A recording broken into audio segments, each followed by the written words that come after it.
মুরগি তাও দিচ্ছে 10টা ডিম। বাড়ি মেহমান আসছে, বলছে কি তুমি অন্তত কটা ডিম দিয়ে মেহমানদের বিদায় করো। এখনো বাড়িওয়ালা স্বামীর কথা না শুনি তো আর পারবে না, তাই মেহমানদারি করছে। ওখান থেকে 5টা ডিম নিয়ে আসছে, চোখে পানি। 10টা ডিম দিয়েছিলাম, মুরগির তাওয়া, আপনার কি বলেন, তাওয়া বলেন তো, এখান থেকে 5টা ডিম নিয়ে রান্না করা শেষ। খাওয়া দাওয়া হয়ে গেছে, মনটা খুব খারাপ। স্বামী জিজ্ঞাসা করছে তোমার চোখে পানি কেন? তো বলছে দেখো কত কষ্ট করে 10টা ডিম বসাইছিলাম, তাও দেবে, 10টা বাচ্চা হবে, 5টা ডিম মেহমানে খেয়ে গেল, এখন আমি কি করব? তখন স্বামী বলতে চিন্তা করো না, বাজার থেকে আনবার। খুঁজে খুঁজে খুঁজে খুঁজে মুরগির ডিম আর পাইনি, পেয়েছে আপনার হাঁসের ডিম। 5টা ডিম হাঁসের মুরগির তলে দিয়ে রাখছে। দিন যায়, সপ্তাহ যায়, বেশ কিছুদিন হয়ে গেল। সেখান থেকে বাচ্চা বেরোলো 10টা। 5টা মুরগির বাচ্চা আর 5টা, মোট কয়টা হলো? 10টা। মুরগি আওয়াজ করছে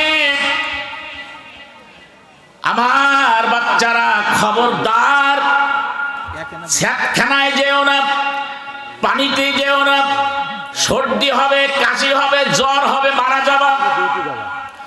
মুরগির বাচ্চাগুলো মুরগির পাশে পাশে থাকে, কিন্তু হাঁসের বাচ্চা কথা শোনে না, ছাদখানায় যায়। পরের দিন আবার মুরগি বলছে রে বাচ্চারা খবরদার, আমার পাখনার তলে থাকবা, আমার পাখনার থেকে বেরিয়ে যাবা না, আকাশের চিল শগুনে ছো মেরে নিয়ে যাবে, ফাঁকা যদি থাকো বেজিতেই ধরে নিয়ে যাবে, শেয়ালে কুকুরে খাবে, বিড়ালে খাবে, ইন্দুরে খাবে, খবরদার তোমরা যেয়ে না। মুরগির বাচ্চা মুরগির ডানার তলে থাকে, কিন্তু হাঁসের বাচ্চা শোনে না। টিউবওয়েলের গোড়ায় যেখানে পানি, ওরা সব সকাল থেকে সন্ধি পর্যন্ত ওর ভিতরে খেলাধুলো করে, এই প্রতিদিন ওয়াশ করে। তাই মুরগির বাচ্চারা বলছে মাগো মা, এত ওয়াশ করলে তুমি, তোমার সব কথা আমরা শুনি, এই হাঁসের বাচ্চা করা তো তোমার কথা শোনে না, তোমার ওয়াশ করি আর দরকার নেই।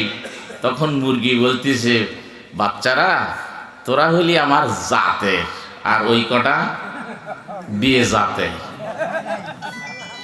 ওয়াশ করি তার সব জায়গায় কাজ হয় না, জাতের লোক হলি ওয়াশ করি কাজ হয়, বেজাতের লোক হলি ওয়াশ করি কোনো কাজে।